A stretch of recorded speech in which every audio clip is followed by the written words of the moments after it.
we're so happy to see you. How you doing, you beautiful man?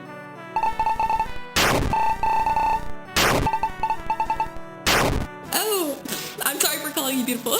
That was weird. My bad.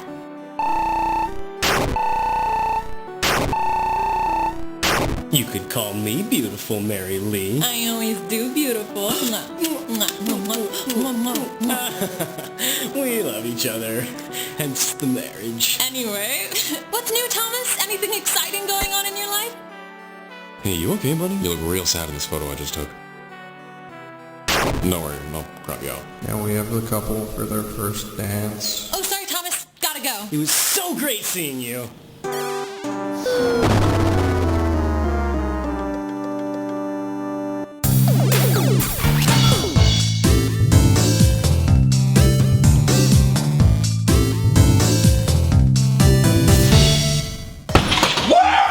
Guess who just got a callback for an Alfred Hitchcock Lucas movie? When is the callback? April 13th. He has a prior engagement that day. The wedding. Nobody's perfect. Except for Thomas. He loves his friends. I want to go to the callback. I hereby sentence you to 1 day at the St. Clifford's Chapel on the day of Lee and Mary Lee's wedding.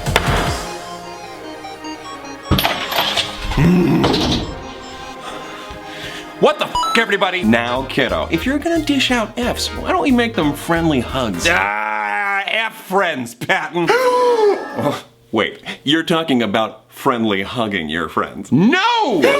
Thomas, you should never... I mean, I'm surprised that you would say something like that about your friends. I always thought that when it came to your pals, that sort of language would be ineffable. Oh, it's very effable.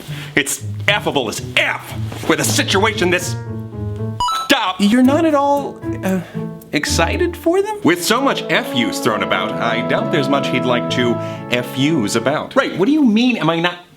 Okay, you know what? Let's review. Let's do. Thank you. I hope we rhyme like this the whole way through. I hope so too. Yoo-hoo! So, let's start with the fact that the wedding was a total bust. It was? It was. It's just that going didn't pay off quite like we discussed. You mustn't think that going to a wedding to support your friends would have any sort of self-serving ends. I don't, but how about more than just hello? Yeah, something's iffy. Glad you're with me. That the state of things is icky. Is there something here we're missing? Maybe. No! I mean, you know that we've gone through all of this before. We four had helped you make the proper choice of wedding over your... Spare me the rest. Yes, but callback for a film that could have been my break. Yeah, you could say. And no one wanted you to go more than that slimy snake. Who pushed to do the egocentric thing auditioning? Yeah, that's deceit. A part of you so hard to chew it left me lost at sea. If our goals aligned with his, what would that say? I felt forsaken. You were saying that we both have lost our way. But in your face I saw this pain, and so I made this choice. And now I have a restless head. And my bad, I'll just feel this way. What way? The way a groom might feel if he just watched as his bride ran away. But you're gay. I'm saying if I made the right choice, why don't I feel right? You may not tonight, but in time you might. I don't know, I think this feeling's here to stay.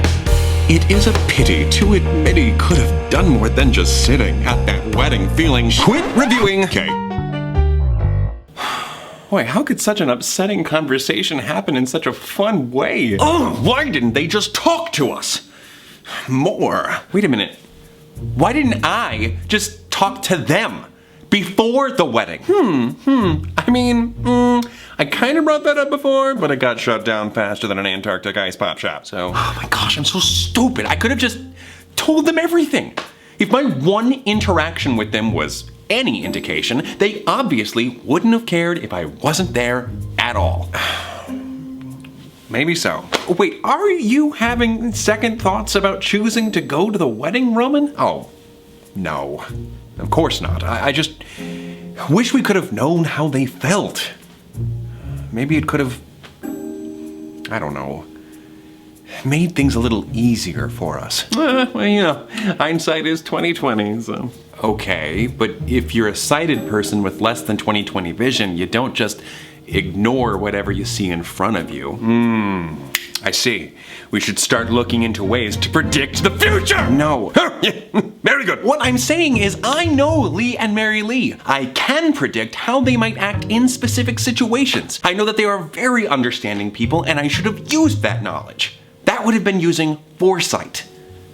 But I didn't do that, so I made a decision with a blindfold on. But But in Patton's defense, people are complicated, fickle things, aren't they?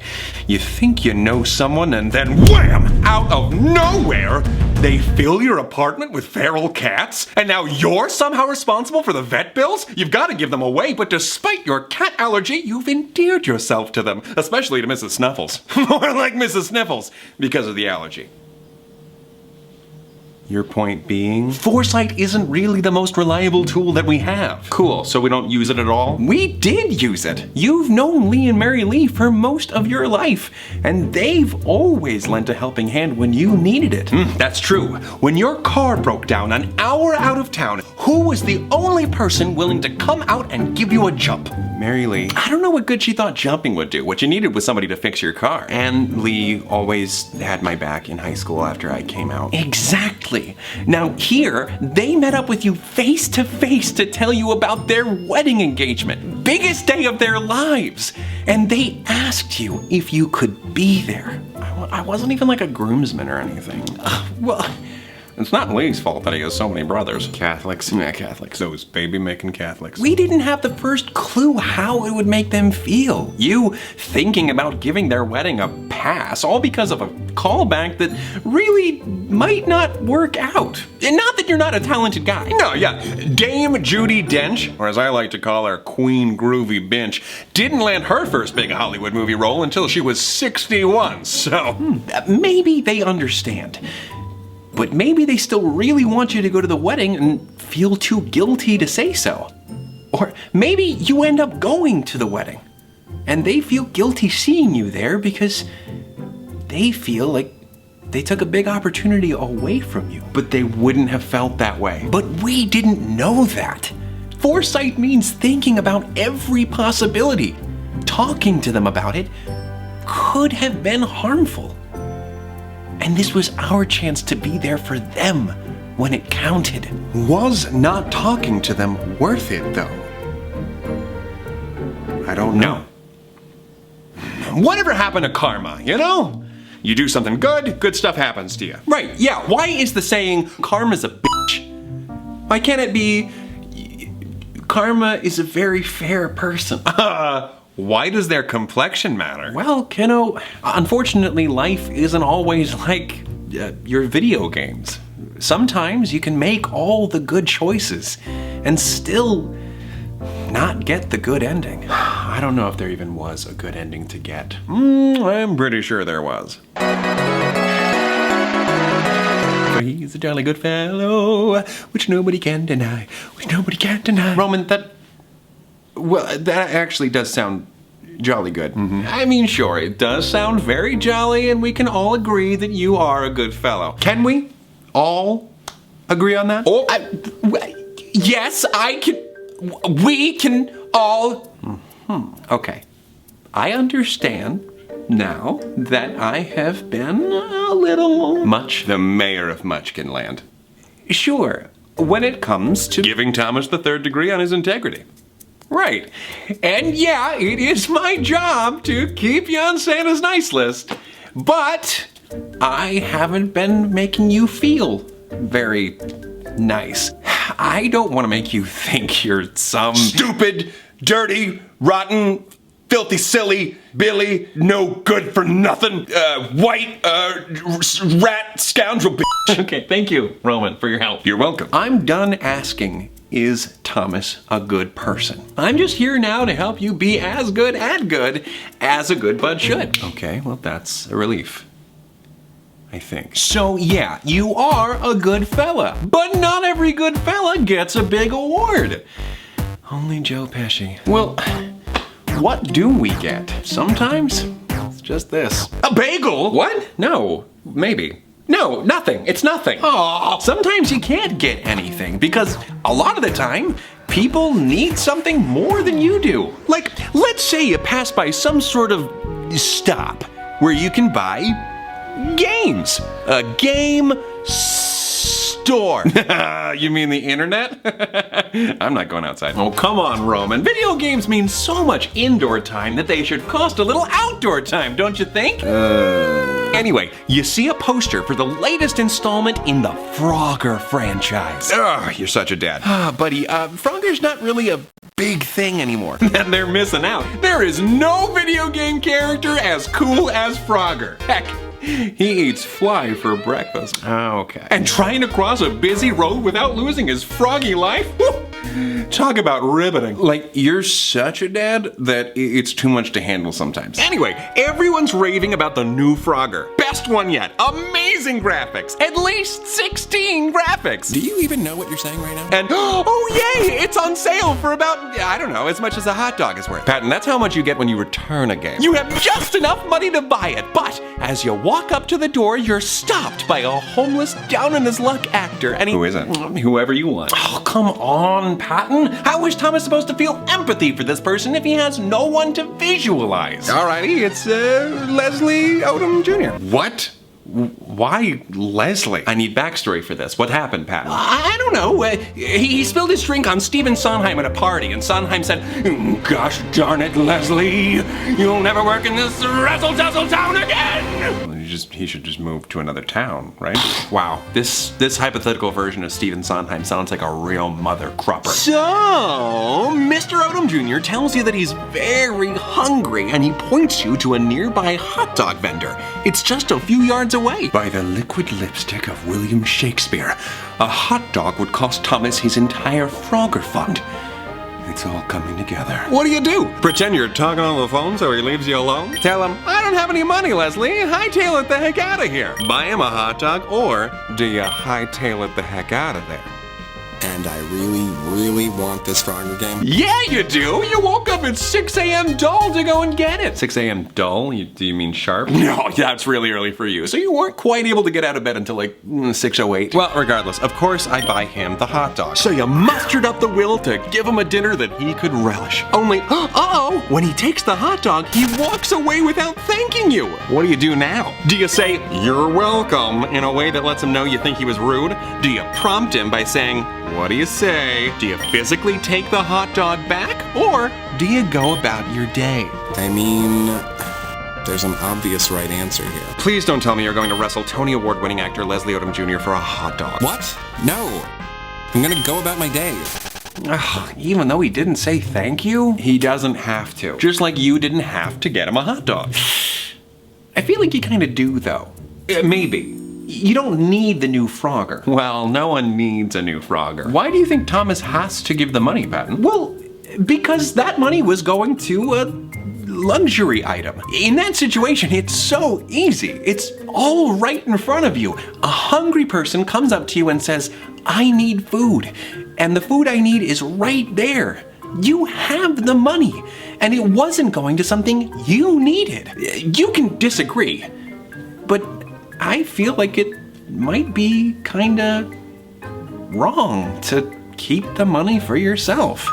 Mamma mia! Jesus Christ, superstar, what is that? It's just me, Logan. I've taken this form because I didn't want to be too invasive. You very much did not succeed. What you doing, Logan? Well, determining what feels right or wrong for you isn't really my area of expertise. Seeing how there's not much left at stake at this juncture, and that regret, unfortunately, is a process that can't be expedited, I decided that I need not expend too much energy on this matter. However, I felt that it would behoove all parties involved if I provided relevant information to serve as supporting evidence to any of the arguments that are made during today's discussion. Neato! So you're making your little factoids optional this time around. Facts. Factoid is a term coined by Norman Miller to describe false facts invented for magazines in order to manipulate their readers. And yes, I suppose they could be viewed as optional, your two options being informed or ignorant. Oh, I've got this one, guys.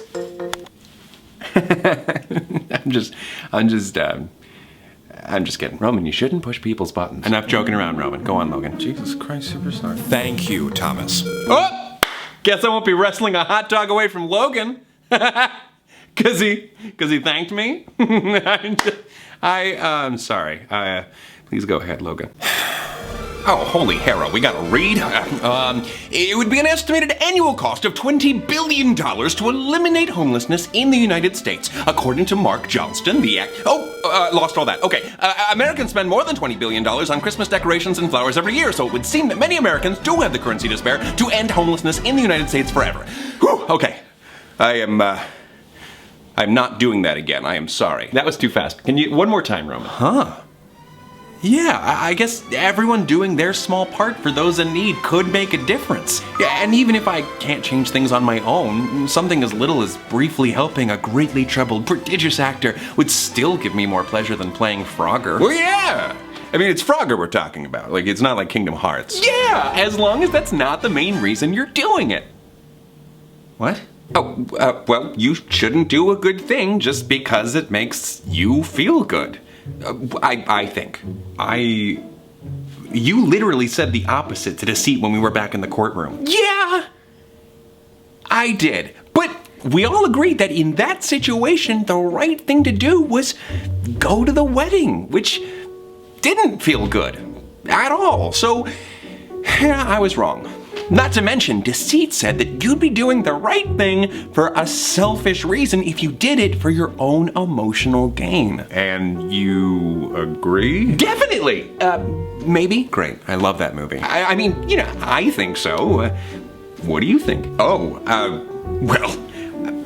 I think we all know I'm not exactly an expert in the moral medium. No, go ahead, Roman. I'd like to hear from you. Okay. I don't know how much it matters why you do something. What do you mean? Oh, it was nothing. It was stupid. Oh, no, please continue. Yeah, I'm sorry, Roman. Okay. So, like, say a very handsome prince. Who's the prince? I don't know. Leslie Odom Jr. Oh, wow! Guess old Sondheim couldn't keep him down. Yeah, that's right. From homeless and royally screwed to castle-dwelling royalty, dude! Just your typical Tuesday. Anyway, Leslie offers up a reward. What's the reward? Leslie's famous cake! Phrasing. What? Leslie's literal cake that he baked. Oh my gosh. He offers it to whomsoever is able to rescue his kingdom from the clutches of the skewed-bellied tyrant who is currently occupying said kingdom. Even if someone rescued the kingdom for the reward, I don't know. I just feel like it doesn't make much of a difference so long as all of the denizens are liberated. Huh, that is something that, I don't know if it's right. You don't know if it's a good thing that everyone was saved? Wow, Patton, way to be a side with valid doubts about a complex moral issue. Of course, I think it's good that the kingdom is safe. That's great. The most important thing. But, you know, the people in this kingdom are suffering at the slimy hands of this reptilian rapscallion. I was just blanking on the word guy, but you know, sure. People are being hurt by this reptilian with scallions. No, and this person doesn't care about them? They just want to earn some reward? That doesn't sound like a very good person to me. Yeah, probably not. Fair enough, but I wouldn't even argue for that much. Saving people for a reward is totally different from helping someone out just because it feels nice to help. Like, if the person in Roman's scenario saved the kingdom just because it made them feel good, then no one would argue that they aren't a good person. Well, I mean, maybe not. Am I not allowed to feel good if I do something good? Well, of course you are. That's just not why you do it. At least, I don't think so. But I mean, your morality, you're the guy who makes that call, so why do we do it? Well, you don't do it because it makes you feel good. You do it because it's the right thing to do. Okay. How do we know it's the right thing to do? You just know. Yeah. Okay, that's not exactly the kind of answer I was hoping for, but well, it's kind of just in all of us, you know? Why is killing and stealing illegal everywhere? Is it? Why do we all agree that that's not okay to do? I think it all comes back to empathy. Humans understand each other. We know what feels good and what causes pain. If a whole kingdom is in danger, well, everyone kind of knows that the right thing to do if you can save a large group of innocent people is save them. Well, okay. What about, let me ask you this. What if you can only save the large group of people by hurting another innocent person? That causes pain, but you said the right thing to do is to save the group? Can't hurt an innocent person.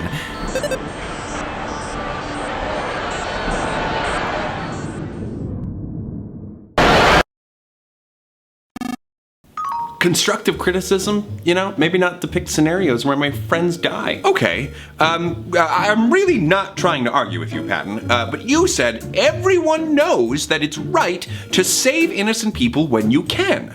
Is that not always true? Well, not when it's like that. It's never okay to hurt an innocent person. So that rule trumps the other rule. Roman! You know we don't like to use the T word in this house. Oh, sorry. So the rule about not hurting people overrules the rule about saving people. Yeah, that makes sense, right? What? But what about the people that got hurt? That was a terrible tragedy that you couldn't do anything about. But you could have done something. You could have redirected the train. But that something wasn't an okay thing to do. Okay, so it's not about the end result then. It's about the how. Like how you do whatever you do. Right. The how. And the why. You don't let the train hit the group of people because you think they deserve to get hit more than the one person. Oh my gosh. Patton, my blinds! I am so sorry. Did you break my blinds? I popped up too close there. Oh! Thanks, Roman. You really cut the tension there. Okay. You okay? Oh yeah, I'm great. You sure? No, I'm good. Figment of your imagination, so. Okay. So, about the whole why thing. What is a good why when it comes to why I should do good? I know you said earlier you do it because it's right. So, I guess what I'm asking is, what do I do it for? What's the outcome? What motivates me? I mean, I don't have all the answers, but I would say putting more good into the world. I wish that was a more satisfying answer, but it just isn't. I'm not doing a really great job explaining this philosophy.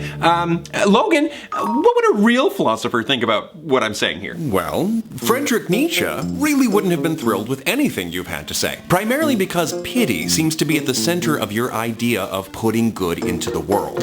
That's not what Nietzsche famously rejected the notion that pity was a virtue. He once claimed that pity runs counter to the instincts that preserve and enhance the value of life. So Thomas is... Well, you can't exactly learn how to care about others from a book, can you? It's okay, Patton. I mean, I don't really agree with the Mustache Meister either. He does have a super duper unique mustache. What he calls pity, I call empathy, and empathy is good. But I really don't understand what I need to change so that I can meet your standard of having the right motivation. I think I understand. Your desires are getting in the way. The problem is, in all honesty, that you want to spend your money on that new Frogger game more than you want, or even think, to give your money to the homeless. And that you wanted to go to that callback more than you wanted to support your friends. The blame falls to me if you're missing that do-gooder drive. I think it's because I'm in the driver's seat, and I'm an awful driver. Perhaps I should let Patton take the wheel.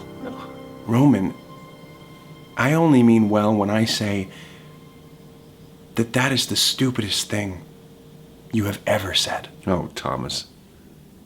You're just blowing smoke. Really, Roman? It's the opposite. I need you on my team more than anyone. If we're talking about a drive or Thomas's will, then there's honestly no side more helpful than you. I mean, I guess. But I get why Roman's confused. Patton, I don't know what form the drive you're talking about would take. Everything I do is motivated by some sort of feeling. I eat because I feel hungry. I drink because I feel thirsty. I don't know what feeling would motivate me to go out and do good if not some sense of self-satisfaction. The only thing I'm feeling right now is guilt over the things that do motivate me. Which kind of makes me not want to do anything. Oh gosh, I'm sorry about whatever I said to make you feel that way. Doing nothing is even worse. What? Never mind. I'm sorry. Worse? Worse than what? I don't know if I should say. You might as well. I'm kind of scared too. Look, Patton, I already feel bad, so I'd rather not feel bad and confused. Doing nothing is worse than doing a good thing for the wrong reasons. Like, we talked about how you have to, I think it's good to give your money to a good cause if you were planning to spend it on something you don't need. And I feel like the same principle kind of goes for spending time? Maybe? Time spent serving up knuckle sandwiches to bad guys in a video game could maybe be better spent serving up soup and sandwiches to the hungry in a local shelter. I have a difference of opinion on this one, Patton.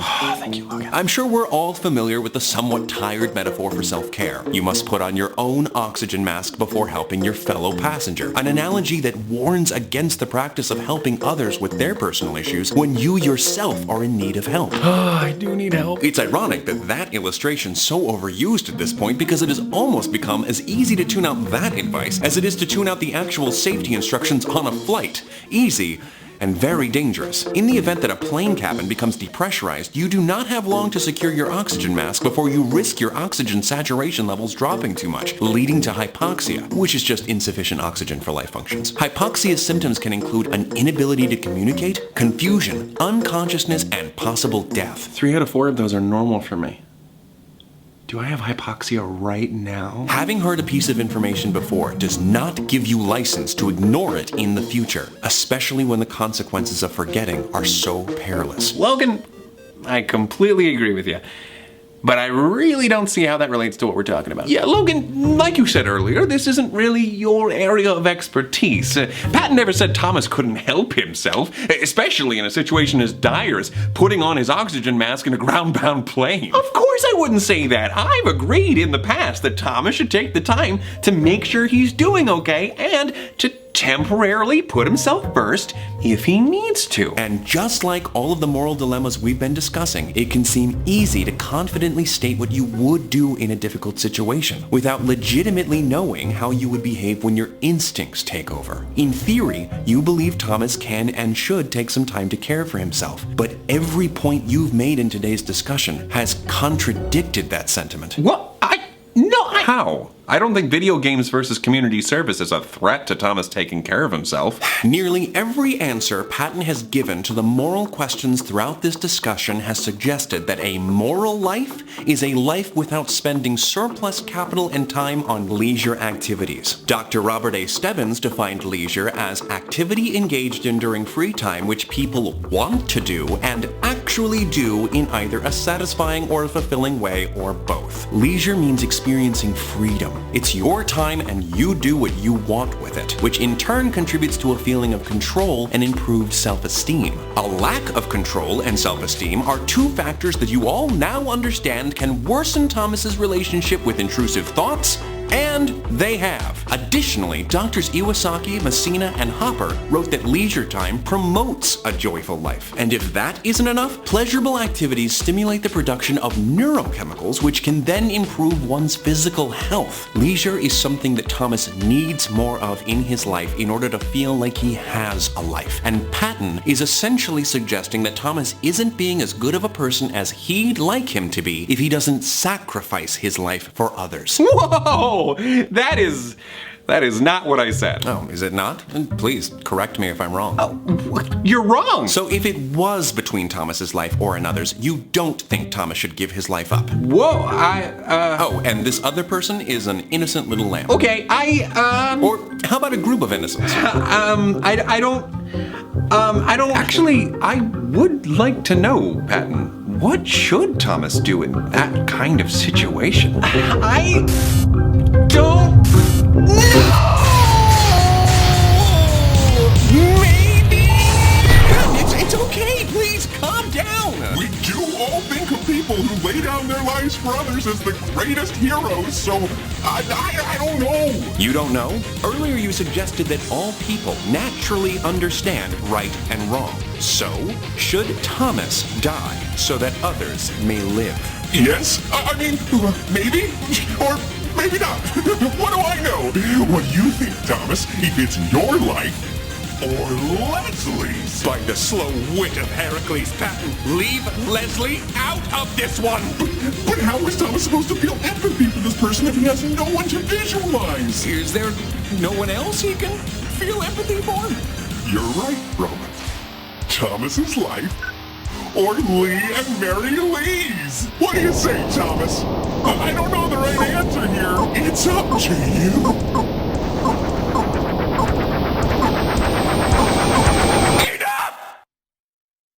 This isn't working. This entire conversation has become so muddled due to a constant, misleading misuse of conscientious language. You'll need a sharp side to cut through all this bull. Frog. A sort of subterfuge specialist. The Lord of the Lies. I'm happy to oblige. Whoop, whoop! Reptilian Rapscallion! Reptilian Rapscallion! We've got a code yellow! Deceit. What have you done with Logan? Nothing at all, and I resent the question. Hold on! What are you talking about, Deceit? Who's misleading who? Patton's misleading you. Frogwash. I may be amphibian, but I can't say that I am fibbing. That's richer than Jeff Bezos coming from the self-proclaimed Lord of the Lies. Do keep it up with the wordplay. It never gets old. He didn't mislead you on purpose, Thomas. I don't think the little guy or the big frog is capable of that sort of thing. He may have just threatened the life of Broadway's original Aaron Burr himself, but you leave our rosy-cheeked riveter alone. Patton, I'm loving this new direction that you're going with your rhetoric, sprinkling in a few maybes, who knowses, or what do you think? Why are you doing that? Because I found out that I was being too tough on Thomas and it was driving him hopping mad. So I tried to share my thoughts in a softer way. Right, because making Thomas feel inadequate for not dying in someone else's stead isn't tough at all. Here's the thing, Patton. Pushy is pushy. That faux flexible rhetoric that you're using to soften your approach doesn't change your intentions. It just disguises them. That was just a hypothetical. Patton's not actually suggesting that Thomas should pursue martyrdom. Right, I don't want Thomas to croak. That's my job. We're talking about what-ifs, worst-case scenario kind of stuff. What I am saying is Thomas has a really good life that other people don't. You're over there talking about putting on your oxygen mask before helping another passenger, but we're not in a crashing plane. If the situation was that serious, then sure, he can focus entirely on himself. But does he deserve it? I don't know. Man, I don't know if I can believe whatever you tell me. Treating yourself is something that you can take too far. You can take anything too far, Patton. You've taken things too far. The plane is going down. You need to give Thomas some room to breathe.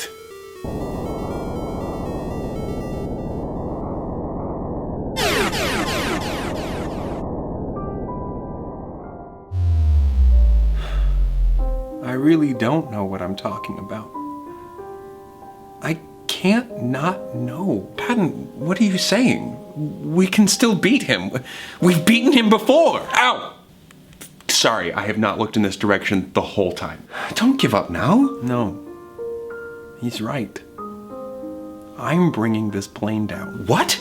How? He's the actual snake on the plane! And I, for one, am tired of this morality-fighting snake on this metaphorical plane! You know, I'm actually glad you brought up the oxygen mask illustration again, Patton. Yeah, and that means you're not glad, right? Of course not. He's just trying to build up a false confidence in you so that you can plummet to even greater depths. That does sound like a very funny, wholesome prank, but no, I mean it. The idea is that you need not reach for your oxygen mask unless the plane is crashing. But when you apply that logic to real life, the analogy falls apart. A plane going down is an emergency. But self-care shouldn't be put off until you experience a mental health crisis. Mental health management is a little more like training to be a lifeguard. You have to spend time practicing and preparing and building up your strengths so that when you're inevitably faced with an emergency, you're better equipped to handle it. Wait, but you just used a job that's all about helping others as a metaphor for me putting myself first. Yeah, Joy! I realized that before you brought it up. Just as I'm sure you realize a metaphor someone makes up on the spot isn't going to be perfect. How about this? So, in some games, you have to use your turn to give yourself a power boost or to heal yourself. And even though that move only benefits you in that instant, it ultimately makes you a more helpful party member.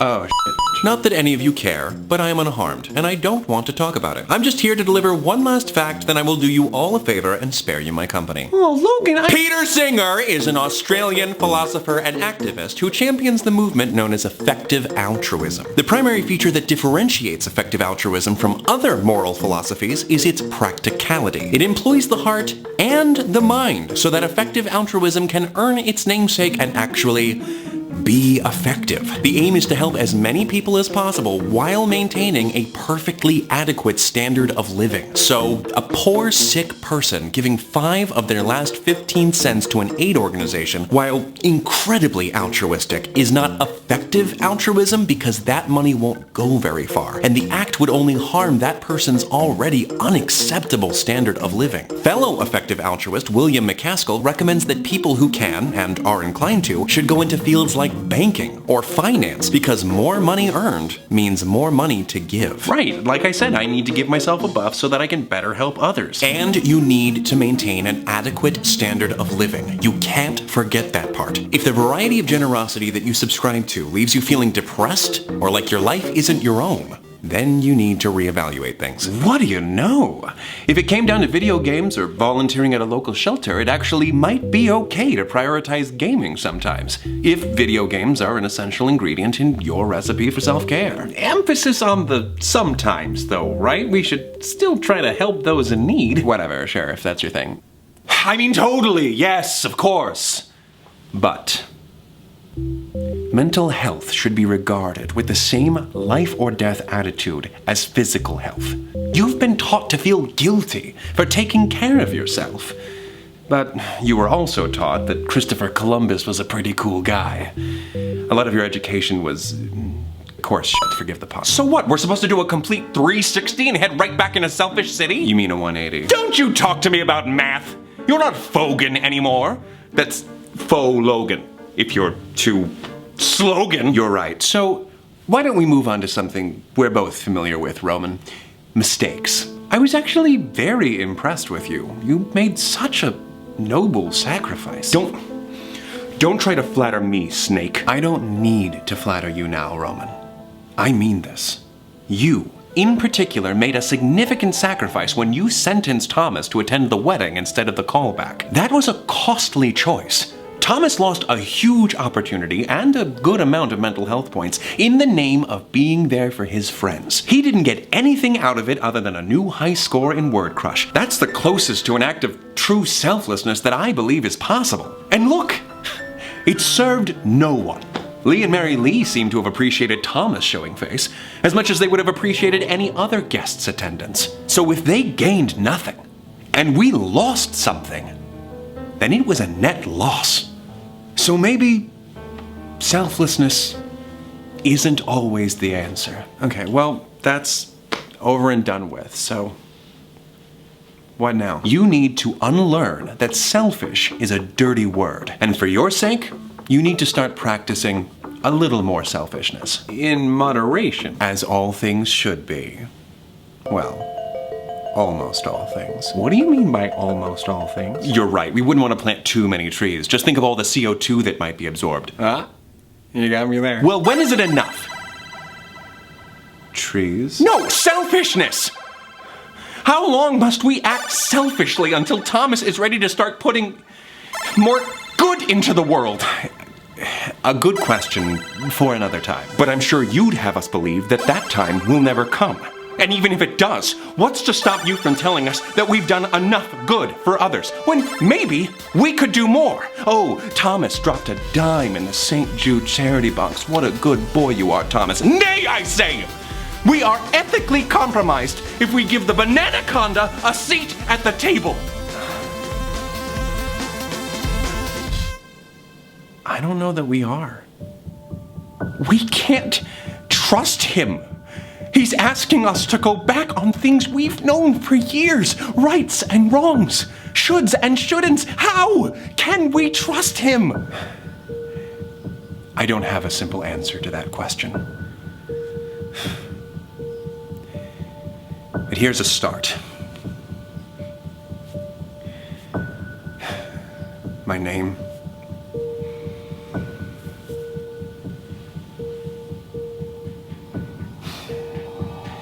My name is Janice. Janice? What are you, a middle school librarian? It's a stupid name. Oh, Roman, thank God you don't have a mustache. Otherwise, between you and Remus, I would know who the evil twin is.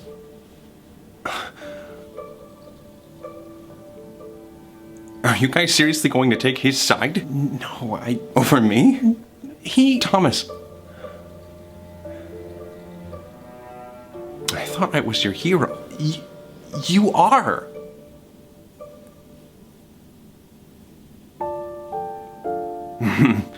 Wow. I can't believe this. Did you forget that he's evil? You're not. Or you're not supposed to be. You're supposed to be good. You can't. Roman. Everything's gonna be okay, kiddo. We love you. Right.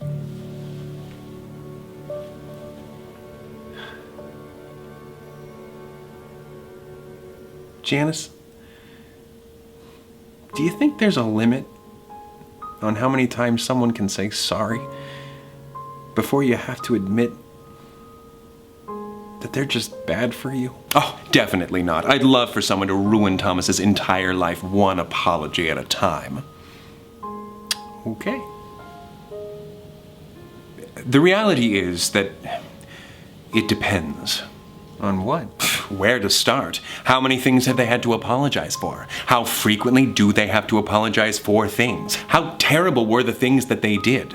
One of the biggest factors, in my very humble opinion, is whether or not they seem to be making an honest effort to do better, even if that effort is counterproductive. That does sound very annoying. Again, it depends. I guess I know who I need to apologize to. I'm so sorry, Leslie. It's okay. Just hope today we all learned not to... Thank you, Leslie. Yes, Leslie Odom Jr., everyone. Thank you. Yes, thank you. This is Sandra Sides, not Odom Sides. I'm not threatened at all. And Thomas? Yes? I think I finally understand what my problem has been. Oh, yeah? Time. When you were younger, pointing you in the right direction was a little easier. Those examples I gave earlier, don't kill, don't steal, they're not really difficult conclusions to come to. Even those can get kind of complicated. I don't want to think about that. But maybe that proves my point. A more mature person comes with more mature moral questions. Like I told you before, sometimes I don't know the way. But when I told you that, you were so scared. I couldn't bear it. So I said to myself, all right, Patton, Thomas needs you. You're responsible for his morality. You can never not have an answer for him. And then I promised you I'd keep fighting. Unfortunately, I learned the hard way that giving too simple of answers to complicated questions can do more harm than good. So,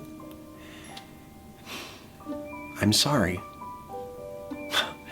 Again. It's okay, Patton. I know you'll do anything you can to make things right. Thanks for trusting me still, kiddo. I'm gonna go check on Roman. Before you go, I think I understand now what it means, deceit being here as a part of me. Oh, yeah? Oh, yeah, that's cool. Talk about me like I'm not here. Yeah, and it's not that I'm an evil liar or even a fractionally fiendish fibber. Everyone has a capacity for deceit, including me. And all that means is I'm not perfect.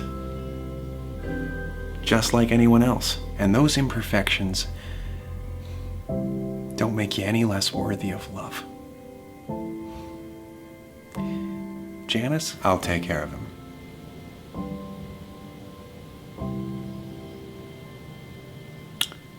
So, I suppose now we begin compiling a list of people we need to nudge down a flight of stairs until they hold another round of callbacks. Oh my gosh, no! Relax, I'm kidding. Of course I'm kidding.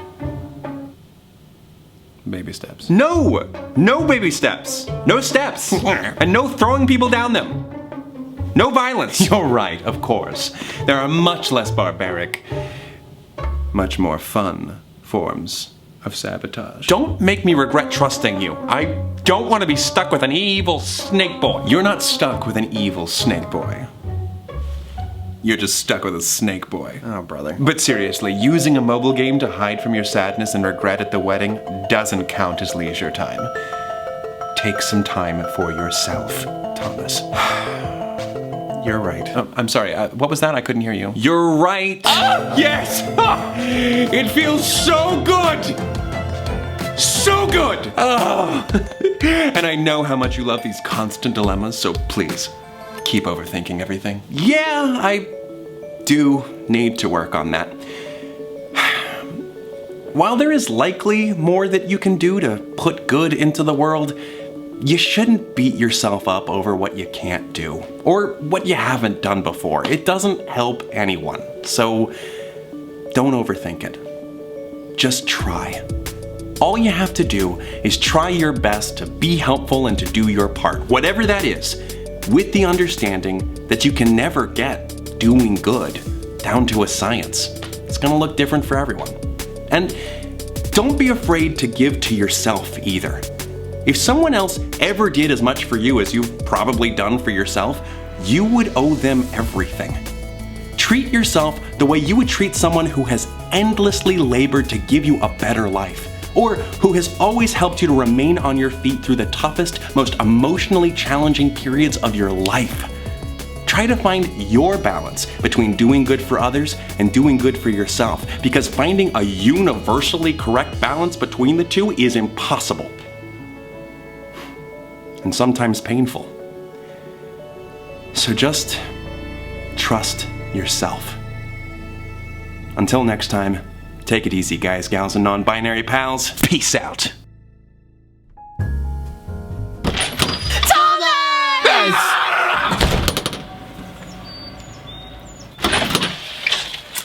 Hey, guys. Sup? Sorry, bud. I forgot, you don't like door yelling. No worries. It wasn't so much the yelling as it was people at my door. Oh my gosh, I love you. Yeah, can you actually marry both of us now? Yes, please. I really want to spend the last 2 pennies in my bank account on a second wedding. I'm sorry, guys. I can't be tamed. And it looks like you're gonna have to terrify some other more docile bachelor. Damn. Almost had him. I know. You didn't tell me you guys were coming over. What's up? Well, we just felt kind of bad because you made it all the way out to our wedding and we barely got to hang out with you. Oh, what? I barely even noticed. Really? Because you were sitting alone at the reception. I was just trying to take it all in, you know, a lot of mental snapshots. I'm trying to go less digital this year. But you're on your phone. I was also taking literal snapshots with my phone. I mean, phones are barely digital at this point, right? Totally. Well, regardless, we thought we'd try to win back your friendship by bribing you with some treats. What? You guys didn't have to do that. Mimosa and pastry. Brunch Tuesdays. Brunch Tuesday. Little throwback. Oh my goodness gracious, it looks like we're gonna make a the mosta this afternoon with some mimosas. So this is like what you do for a living? Comedy? Yeah, I'm a hack. Well, are you busy? We could just leave these with you. Oh, no, I was just playing Kingdom Hearts, a game that really centers around the concept of friendship. Would you care to join me? Why would you even ask us that? What about us showing up at your door with a bunch of brunch and some booze juice makes you think that we enjoy your company? Cool, come in. We can also do something else if you don't want to play video games. Well, seems like things worked out after all. Guess I was wrong about everything. You and I both know that's not true. I think Odom Sides would be cool.